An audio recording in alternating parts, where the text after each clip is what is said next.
तो आनंद कैसे मिल सकेगा?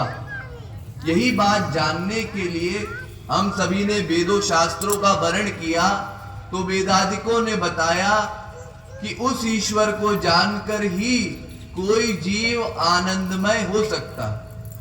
किंतु जब हमने ईश्वर को जानने के प्रयत्न किए तो पता चला कि ईश्वर इस इंद्रिय मन बुद्धि से सर्वथा परे का विषय है। क्यों?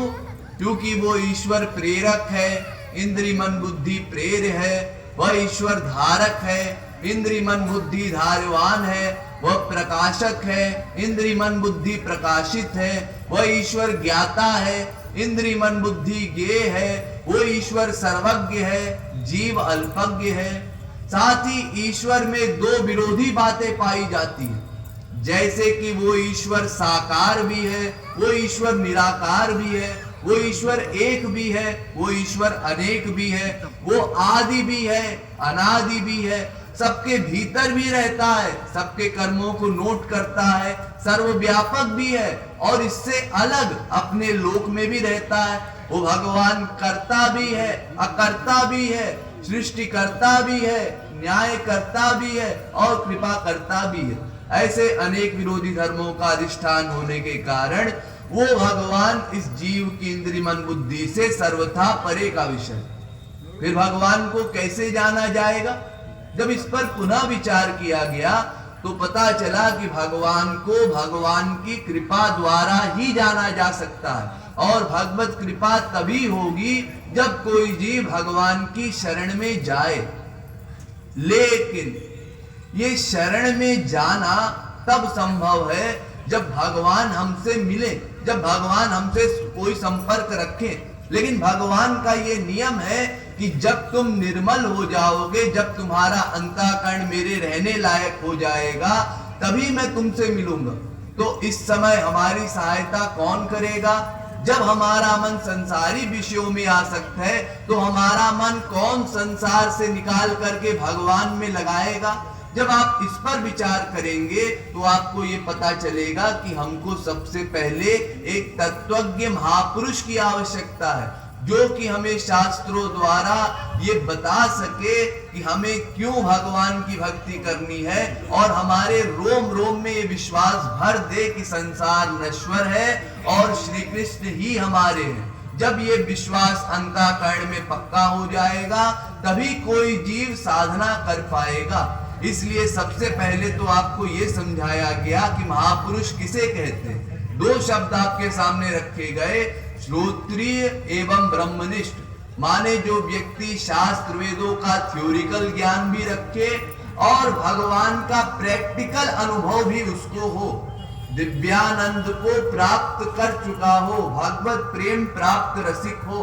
ऐसा कोई महापुरुष अगर हमको मिल जाए तो उससे हमारा काम बन सकता है। लेकिन उस महापुरुष से मिलने पर हमको ये समझे रहना है कि महापुरुष हो जाने के बाद उस जीव के पास भगवान की योग माया नाम की शक्ति आ जाती है, जिससे वो संसार में रहते हुए भी, संसारी कार्य करते हुए भी मन भगवान में स्थिर रखता है। इसलिए उसके बहिरंग व्यवहारों को छोड़ करके हमको ये नापने की चेष्टा करनी है कि इसके भीतर भगवत प्रेम है कि नहीं। जिस भगवत प्रेम की अनादिकाल से हमको भूख है, क्या ये रसिक हमको वो भगवत प्रेम प्रदान कर सकता है?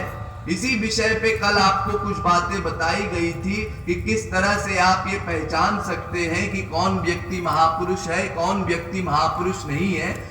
लेकिन आज का विषय ये है कि अगर हमको किसी महापुरुष के पास जाना है तो हमको ये भी समझना होगा कि केवल महापुरुष मिल जाने से हमारा काम नहीं बनेगा, क्योंकि जब तक हम महापुरुष से नहीं मिलते, हमारे भीतर वैराग्य नहीं हो जाता, तब तक वो गुरु हमारा काम नहीं बना सकता। देखिए तुलसीदास जी बड़ा सुंदर लिखते हैं कि गुरु बिन होई की ज्ञान, गुरु के बिना ज्ञान नहीं हो सकता। और फिर लिखते हैं ज्ञान की होई विराग बिनु, वैराग्य के बिना ज्ञान नहीं हो सकता। अब सोचिए इस वाक्य का क्या अभिप्राय है, क्या मतलब है?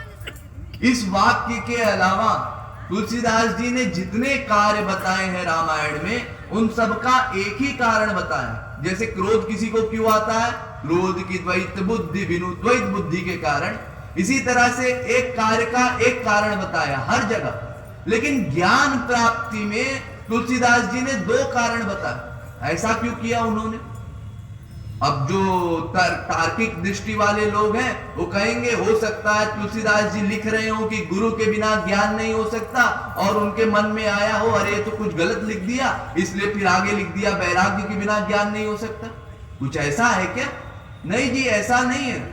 अगर आप तुलसीदास जी को महापुरुष मानते हैं तो जैसा मैंने आपको समझाया था, महापुरुष हो जाने के बाद उस जीव के द्वारा जो भी वर्क होता है वो भगवान उससे करवाता है। इसलिए वो तुलसीदास जी की वाणी नहीं है, वो स्वयं राम वाणी है।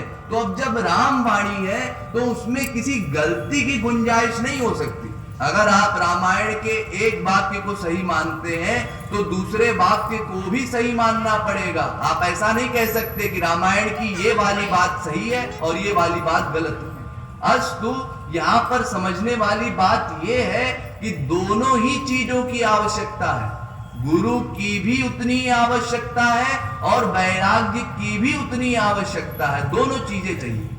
जैसे अगर आपको कोई व्यक्ति उंगली दिखा करके पूछता है कि भाई ये कितनी उंगली, आप कह देते हैं 3 उंगली है। लेकिन अगर आपको वो किसी अंधेरे कमरे में ले जा करके, जहां रोशनी की एक किरण भी ना पहुंचे, ऐसे बिल्कुल अंधेरे कमरे में उंगली दिखा करके पूछे ये कितनी उंगली है, आप कहेंगे अजी मुझे आपकी शक्ल ही नहीं दिखाई पड़ रही, उंगली कैसे बताऊंगा? अजी क्यों, आपके पास आंख है? हाँ जी आंख है। तो फिर आपको दिखाई क्यों नहीं देख रहा? अरे देखने के लिए तो प्रकाश की आवश्यकता पड़ती है। अच्छा, देखने के लिए प्रकाश की आवश्यकता पड़ती है तो अगले दिन दोपहर के 12 बजे आप खुले मैदान में एक अंधे के पास गए और अंधे को आपने उंगली दिखा करके पूछा ये कितनी उंगली है? कहता है अरे क्या मजाक करते हो, मेरे पास आंख ही नहीं है, मैं कैसे बताऊंगा कितनी उंगली? लेकिन वो व्यक्ति तो कह रहा था देखने के लिए प्रकाश की आवश्यकता होती है। अजी ऐसा नहीं है, देखने के लिए आंख की भी आवश्यकता है, प्रकाश की भी आवश्यकता है। अगर प्रकाश नहीं है तो आंख वाला कुछ नहीं कर सकता, और अगर आंख नहीं है तो केवल प्रकाश भी कुछ नहीं कर सकता। उसी तरह से आपको गुरु मिल गया लेकिन आपके भीतर वैराग्य उत्पन्न नहीं हुआ तो गुरु कुछ नहीं कर सकता। और अगर केवल वैराग्य के बल पर आप भगवान को प्राप्त करना चाहें तो केवल वैराग्य से भी आपका काम नहीं बनेगा। देखिए यही कारण है कि अनादिकाल से अब तक हमको महापुरुष तो बहुत मिले। जितने बार महापुरुष इस संसार में आए हैं उतने बार हम भी रहे हैं उन महापुरुषों के साथ, लेकिन हमने देखा और हमको कोई महापुरुष जचा नहीं। ये कौन है? सूरदास। अरे ऐसे ही बेवकूफ बनाता है लोगों को, तंबूरा लेकर के हरे कृष्ण जपता रहता। ये कौन है? तुलसीदास। अरे ये तो घोर स्त्री में आसक्त है, इनकी इतनी आसक्ति अपने पत्नी में कि ये लाश को लकड़ी समझ करके नदी पार गए, सांप को रस्सी समझ के चढ़ गए। ये भगवान को प्राप्त करेंगे, इतने आसक्त। क्या क्या गालियां नहीं दी तुलसीदास जी को। ये देववाणी संस्कृत का अपमान करते हैं, इन्होंने अपनी अलग रामायण बना ली है और आज उन्हीं की रामायण की बदौलत कितने पंडितों की आजीविका चल रही है। तो यानी जब संत महापुरुष हमको मिले तो हमको वो जचे नहीं, हमने कह दिया ये महापुरुष ठीक नहीं है और महापुरुष ने कह दिया ये शिष्य ठीक नहीं है, इसके भीतर वैराग्य नहीं है, इसीलिए हमारा काम नहीं बनने पाया। इसलिए तुलसीदास जी ने बहुत सोच समझ करके कहा कि सद्गुरु वैद्य वचन विश्वासा, संयम यह न विषय के आशा, राम कृपा नाशही सब रोगा, जो एहि भांति बने संजोगा। अगर ऐसा संजोग बन जाए, कैसे बन जाए ये नहीं लिखते तुलसीदास जी। अगर ऐसा संजोग बन जाए, क्या संजोग बन जाए? यही संजोग बन जाए कि हमको सही सही गुरु मिल जाए, वो सदगुरु वैद्य डॉक्टर सही हो, श्रोत्रिय ब्रह्मनिष्ठ महापुरुष हो और वचन विश्वासा, हमको उसके वचन पर विश्वास हो जाए। अरे देखिए, मान लीजिए आपको कोई बीमारी हो गई, तो आप लोग डॉक्टर के पास जाते हैं, तो अगर वो डॉक्टर सही है और उसने जो दवाई आपको दी है, जो जो बातें आपसे कही है, देखो देखो इस दवाई को इतने बजे लेना, इतना लेना और इस चीज से परहेज करना, जैसा जैसा डॉक्टर बताता है, अगर आप उसका ठीक ठीक पालन करते हैं तो आपका रोग ठीक हो जाता है। ऐसे ही आप ठीक महापुरुष को पकड़िए और उस महापुरुष की प्रत्येक आज्ञा का पालन कीजिए बिना बुद्धि लगाए। आपने डॉक्टर की बात में बुद्धि लगाई, डॉक्टर ने कहा दवा दिन में 3 बार खाना, आपने कहा नहीं 1 बार खाएंगे, तो रोग ठीक नहीं होगा। जैसा डॉक्टर कहे वैसा आपको करना पड़ेगा। उसी तरह से महापुरुष की बात पर विश्वास हो जाए, ये विश्वास हो जाना बहुत बड़ा पॉइंट है। एक बार रामकृष्ण परमहंस जब अमेरिका गए तो उनसे लोगों ने पूछा, स्वामी जी भगवान पर और महापुरुषों पर विश्वास कैसे हो? तो उन्होंने कहा कैसे हो इसका तो कोई उत्तर नहीं, लेकिन अगर किसी को हो जाए, जो ही भांति बने संजोगा, अगर ऐसा संजोग बन जाए तब भगवत प्राप्ति हो जाएगी। अरे यूं समझिए, जैसे मान लीजिए मेरे एक हाथ में पारस है और एक हाथ में लोहा है।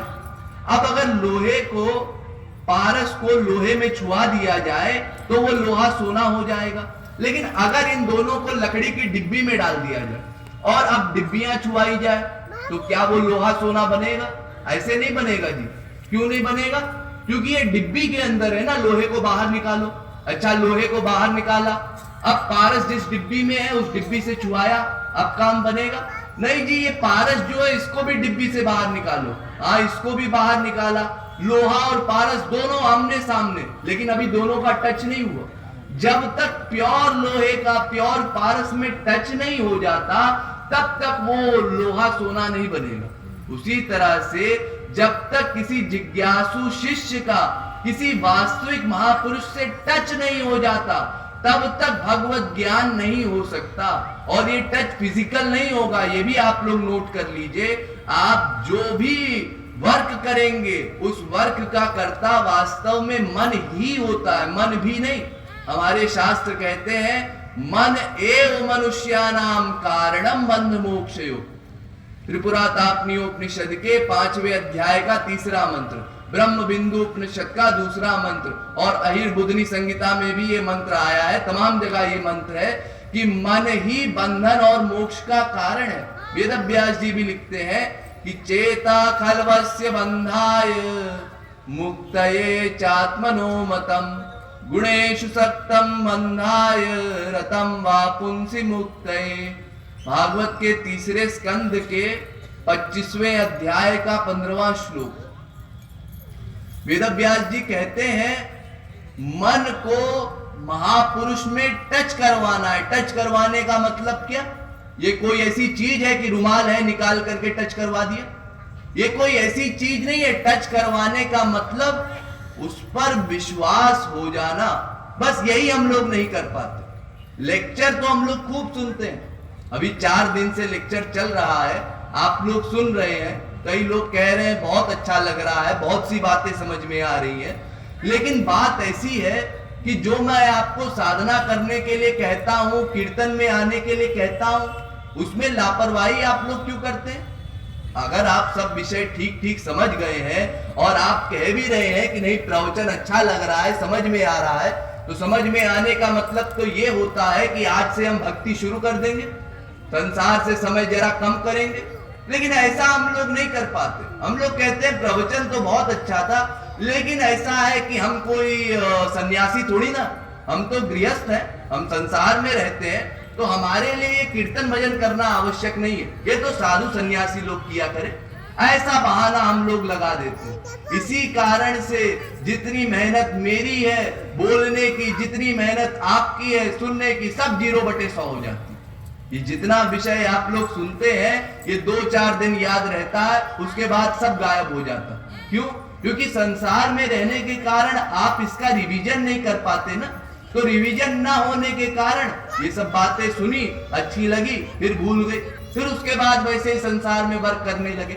इसलिए दोनों चीजों की आवश्यकता है, गुरु भी सही मिल जाए और वैराग्य भी सही हो जाए। अगर कोई व्यक्ति आपसे कहता है कि केवल किसी संत के पास जाने से आपका काम बन जाएगा, तो आप जरा कॉमन सेंस से सोचिए कि संत वैसे ही इतने दयालु होते हैं, इतने कृपालु होते हैं कि तुलसीदास जी लिखते हैं, भूर्ज तरु सम संत कृपाला, परहित सहनित विपत्ति विशाला।